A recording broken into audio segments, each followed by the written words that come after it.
Hypnotic is kind of a psychological mystery crime drama thriller type of movie. This movie came out last week. It is directed by Robert Rodriguez. It stars Ben Affleck. It also stars Alice Braga, William Fichtner. The story here is that Ben Affleck plays this detective named Danny who's trying to find his daughter who went missing a few years ago. He stumbles onto this case where he has to investigate a series of reality bending crimes. Like there are people that are kind of warping reality and they're like trying to get away with stuff, and he has to investigate it. The more he investigates it, the deeper he goes into finding out what happened to his daughter. The deeper he does that, the more he becomes a target of the people that are actually pulling off these crimes. So, you know, it's kind of a cat and mouse thing where sometimes the mouse becomes the cat and vice versa. I saw the trailer, I thought, okay, this could be a really interesting movie. And then I looked at the talent assembled in front of and behind the camera, and I was like, okay, this should at the very least be entertaining. It is very well cast. Like, that's not something I could criticize. There's not a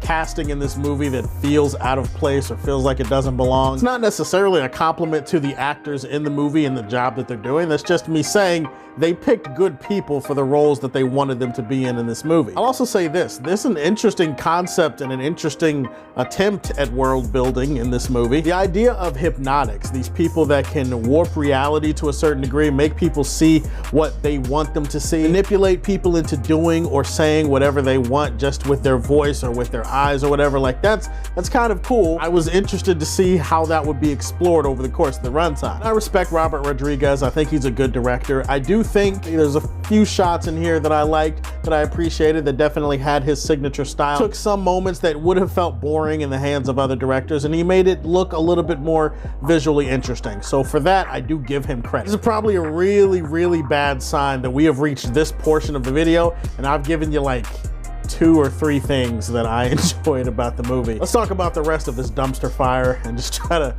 get you out of the video on a good note at least. Okay, so for starters, while I do think that the movie is well cast, I was not very impressed with the performances in this movie. Ben Affleck, I love him as an actor. I think he's been in a lot of great movies.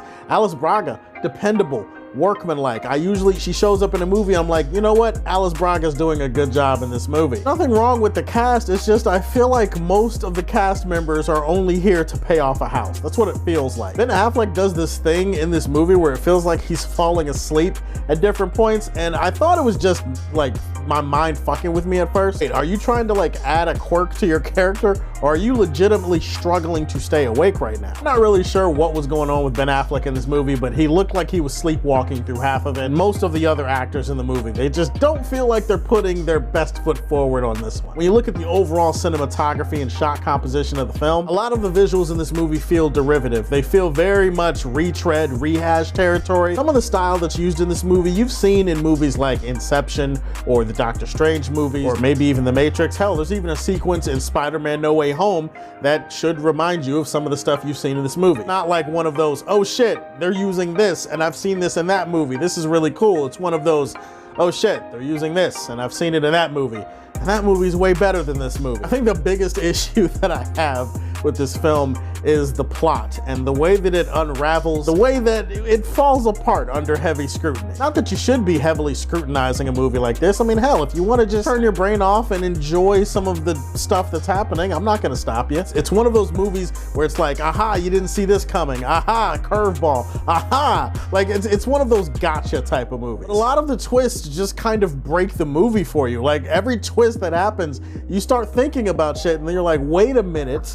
This actually makes this not make that much sense anymore. The more you think about it, the more the movie unravels, to the point that you get to the end of the movie and they're just throwing all these twists at the wall and hoping something sticks. You're just sitting there like, holy shit, the entire movie's kind of dumb now.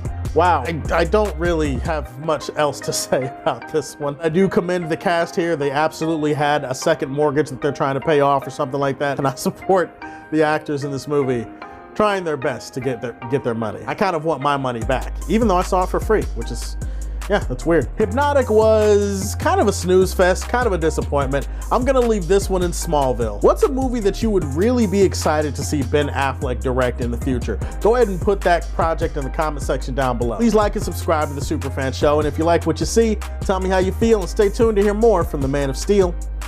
Peace.